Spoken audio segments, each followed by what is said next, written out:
how to get started adding fishing line to a spinning reel, you take it off just like they put it on the spool whenever they're making these little spools.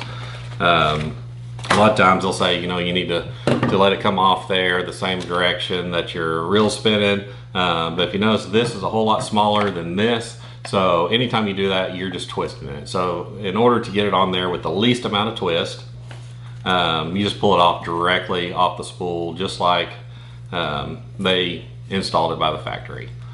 You'll take your line off of your spool, and I like to go from the bottom, go over the top, and then back down and do it 2 times. And then you'll just do a simple, I'm not sure, I think this is the tri-link knot. So you just make a loop, and then you just feed it around both of those lines. You want to do that 7 or 8 times.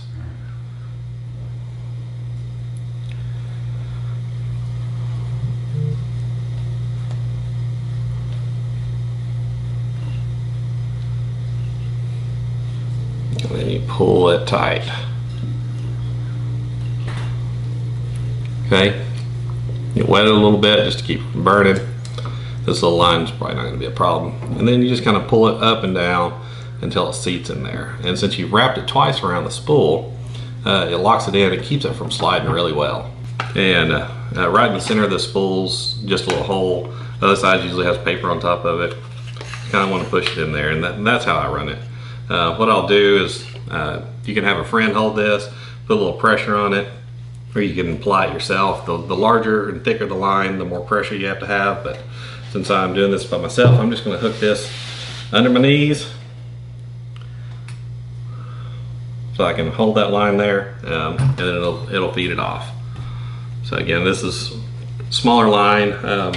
You know, when I'm going offshore fishing, it's a lot more involved, and I'll do a how-to video on that as well. And then you just take it, and you're gonna just put it on. I'm just kind of tightening my legs up just a little bit against that spool to get some tension on it, and just reel it in. So you don't take very much tension on this little thin line. It's nice even tension, this thing. You really want to apply even pressure, that way it's going on your spool evenly. And you want to pull it all the way up till you've got about 1/8 of an inch of spool still exposed. You don't want to go all the way up until it's full, because when you get a little slack, it'll start throwing the line off of the reel.